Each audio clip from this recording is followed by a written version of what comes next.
First of all, having approach anxiety doesn't make you a loser or less of a man or something like that. It's completely biologically normal and natural to have a little bit of it. We live in a very safe world now, but we didn't always, and so there was a purpose for some approach anxiety once upon a time. Second thing to understand is you're not probably globally afraid of approaching. There's probably certain elements of the approach that make you nervous.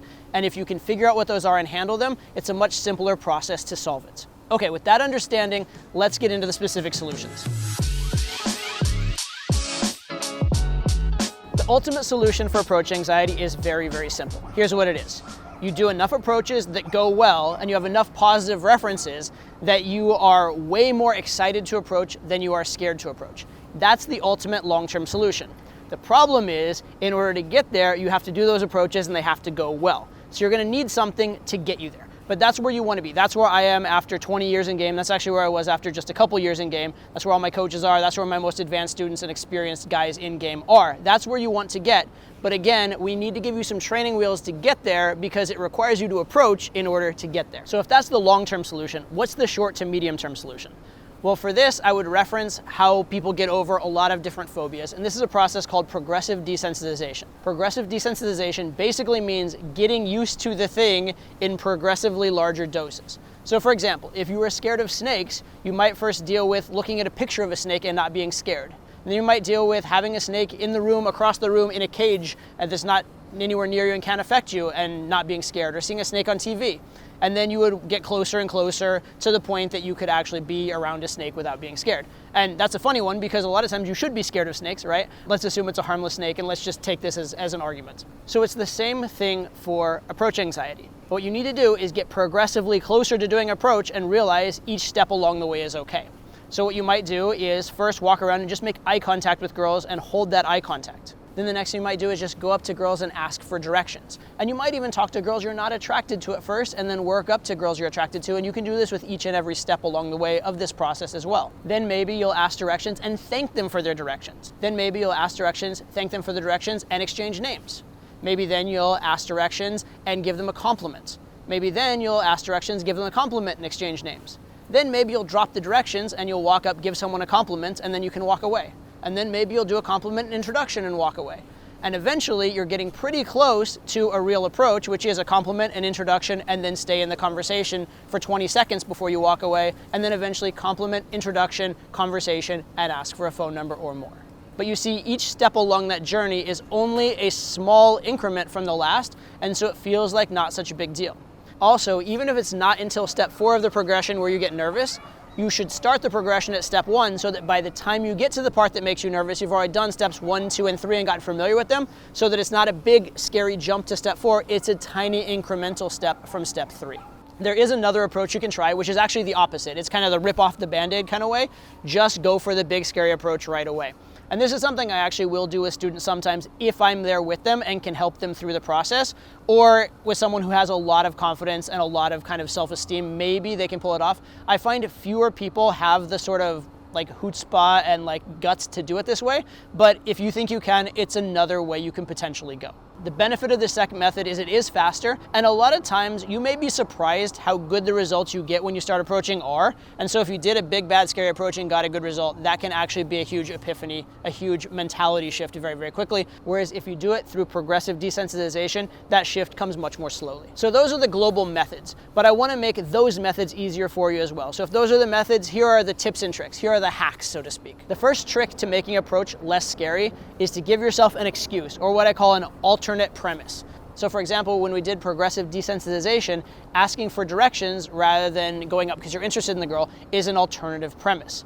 If you go stand in line behind a girl at a coffee shop and you ask about the particular types of coffee they have there, or you comment that the line's extra long today, that is an alternative premise. You're kind of hiding your intention. In the long run, a lot of times it is better to get straight to the point, but hiding your intention at first can be okay. And actually, even if you are good at getting to the point, maybe saying something casual and then showing interest afterwards is actually a decent approach strategy long-term as well. A great example of this is actually one of the things I used to get over my approach anxiety. At this time, I was underage, so I couldn't go to bars. I went to the mall, and what I did is I sprayed a cologne on both wrists, or you can even get cologne testers if you're a little more shy. And I would go around and I'd ask girls, I'd say, hey, listen, I don't know what smells good to girls. Could you tell me which one you like better? And by doing this, I got to talk to pretty girls, and I actually got in some pretty good conversations on occasion. Another example of this would be using an opinion opener, asking a girl's opinion on something like, hey, who lies more, men or women, or is kissing cheating, or some other drama thing you saw on television or whatever. Again, you're choosing an alternate premise to talk about instead of showing your interest. Now, there is a downside of this later on, which is that the second most common problem guys have after approach anxiety is not getting to the point in showing interest. So by doing this, you're actually making it harder to show interest. But right now we're working on approach anxiety. You can work on that next sticking point once you're done with approach anxiety. So whatever gets you from A to B is fine. You can work on B when you get there. Next trick to help you get over approach anxiety: go on vacation. A lot of guys are really scared in the environment they live in. But when they go on vacation, all of a sudden it's a completely different feeling. It's freeing. This is not their normal life, and they can be a different person. A lot of guys go on a bachelor party and all of a sudden they can approach left, right, and center even if they couldn't in their real life. Or come on a boot camp. That's another example of a different world. Now you're in an encouraging environment where everybody's approaching and it feels normal and natural and easy. And you can actually double up on this by going on a boot camp in a city you don't live in. Let's say you live in the Midwest and it's cold in the winter, you come down to Miami and everybody's partying in bikinis, it's a whole different vibe. And then you take those lessons from the vacation, you take those habits, you take the fact that it went well, you take that back to your home environment, and it's easier to implement back home as well. The next trick for approach anxiety is to gamify it in some way. Change your focus from having a successful approach to something else. For example, have a bet with some of your friends who can get the most rejections in a few hours, and then have a cash prize for getting those rejections. Now, every time you get a rejection, that is actually a success. And you may ironically find that it's suddenly hard to get rejected because you don't give a shit. But now you are getting yourself to approach through a different focus. Or focus on testing out a particular opener that you saw on my channel and say like, hey, I want to find out if this opener is good. I'm not putting any personal stake in it. I'm not putting my ego on the line because this is just something I found on the internet. Let me try it out. I'm just doing science. This isn't personal now. There are other ways to gamify. For example, give your friend $500 and he has to give it back to you if you do approaches and not if you do not, for example. Another one I did recently is to put yourself on a timer. You have 20 minutes to do an approach, and you can be pretty selective at the start and be like, oh, I don't like that girl, I'm not into it. But once you get down to 1 or 2 minutes, you have to go. And you can add a consequence if you want. If you don't go in 20 minutes, your friend gets to pick anyone for you to approach and you have to go. In any case, making it a game, adding a friend, adding an incentive, adding a focus other than your own personal ego and your own success in the approach can be huge in getting you over this hurdle. The next trick, if you can really call it a trick for approach anxiety, is to have a default opener. Have a plan of something you're going to say, because a lot of times you're A, afraid, and B, don't know what to say. If you can take away B, if you can know what to say and have that be repetitive and have that be easy, it takes a lot of the pressure off of A. There's literally half as much to think about. And by the way, if you need specifics on what are good default openers, check out this video. The next sort of trick for approach anxiety is what we call changing your state. See, at any given moment, you're feeling a particular way, you're thinking in particular thought loops. If you can change that to something more favorable, approaching may become easier. Like you may have found that on the day you got a promotion at work, suddenly you felt confident to approach women. Or on your birthday, it's easier to approach. Something like that. So what can you do along these lines? Say, for example, on the way to a nightclub or a day game session, you play your absolute favorite song that gets you pumped up. That may get you in a better state. Or if you talk to the bouncer on the way in and feel like the social environment is okay for you and people are friendly, that may get you in a better state.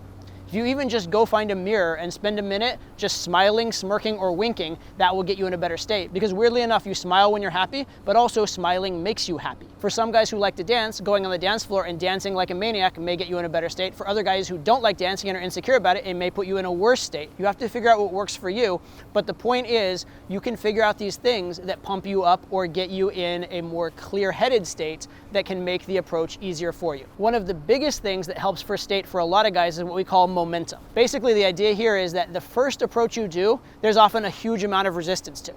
The second approach is easier, the next one's easier, the next one's easier still, and eventually it becomes fun and easy and natural. So my suggestion here is when you plan to go out to approach, don't try and just do one approach, because now you're asking to do the hardest approach each time. Try and go out and do 3 approaches or 5 approaches, because you'll find that by approach number 2, 3, or 5, it's starting to actually get quite easy by comparison, and that's going to build through the day. It's also going to build over time. So don't plan on doing one approach. If you do it that way, you're definitely doing it the hard way. Plan on doing a few clustered together and let momentum be a benefit for you. 2 final mentalities I want to give you to make approaching easier. The first is just to ask yourself, what is an approach? All an approach is physically walking over and making a noise, or physically walking over and lightly tapping the girl on the arm, right? Doing something to get her attention. That is it. If you've done that, you've done an approach. And if you're afraid of approaching and you walk over and you make a noise, she looks at you and you don't know what to say and you walk away, that is a success. If you walk over and tap the girl on the arm, she looks at you and you're like, oh shit, I don't know what to say now, bye. As far as approach anxiety, that's a success. You got closer than if you hadn't approached.